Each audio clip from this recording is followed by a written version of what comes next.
Good morning. This is Greg Wolf from Options University and Options University Strategist with your Monday morning market preview.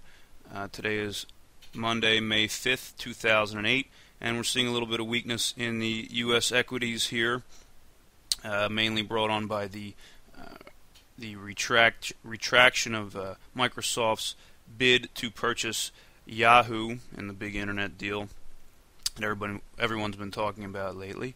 Apparently Yahoo did not like the amount that Microsoft was willing to offer it per share, and Microsoft bumped the level up a couple of times, and it was just not enough. So at the end of the day, Microsoft just said, okay, forget about it, and they retracted their bid.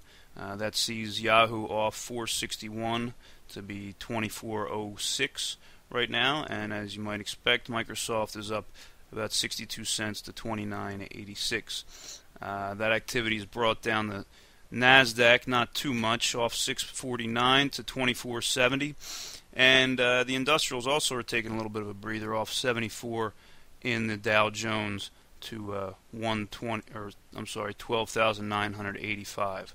That is in the face of better than expected ISM data, which came out at 10 a.m.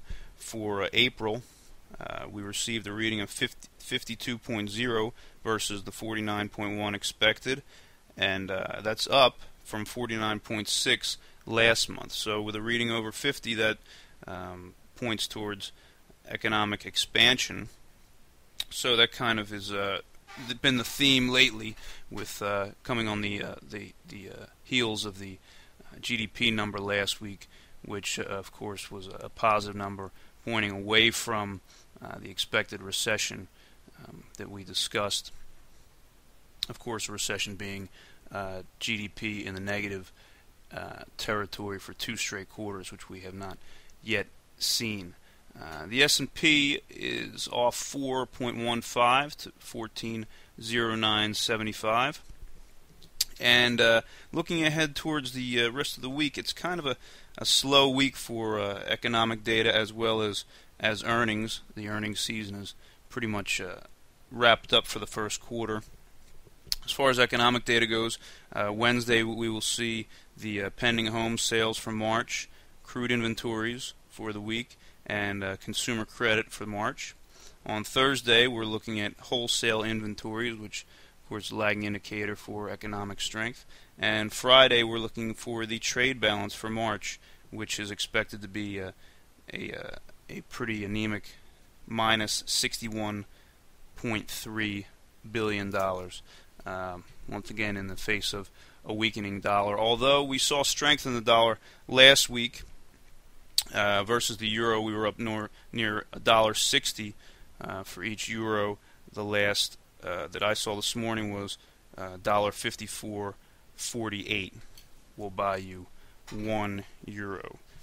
Gold is the last quote for May contracts, $870, and crude is up this morning $2.33 to 118.65.